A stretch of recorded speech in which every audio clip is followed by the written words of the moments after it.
देव आणि धर्मासाठी सगळा देश जागा झाला आहे, पण आता देशासाठी देशातील लोकांनी जागा होण्याची गरज आहे. हे बघा, या पक्षातील नेते जनतेला आश्वासन काय करतात, पेट्रोल डिझेलची बचत करा, आणि याच पक्षातील नेत्यांची चमकोगिरी बघायची तुम्हाला. या देशात जन्माला येऊन या देशाशी, या मातीशी आणि या जनतेशी गद्दारी कशी करतात, हे बघा ही चमकोगिरी. पेट्रोल बचतीच्या आवाहनानंतर गडकरींचा बसमधून प्रवास पाहायला मिळाला. मात्र बसच्या पाठीमागे 30 ते 40 गाड्या होत्या.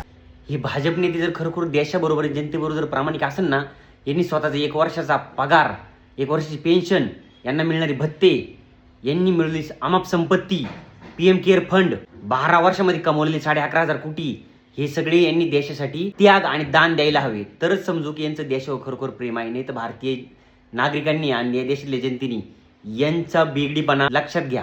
हे भाजप नेते देशाबरोबर प्रामाणिक नाही, त्याच्यामुळे तर रविराज साबळे, त्रिशूल पाटील, निरंजन टकले असे लोक यांना बोलतात, वाईट बोलतात, शिव्या घालतात.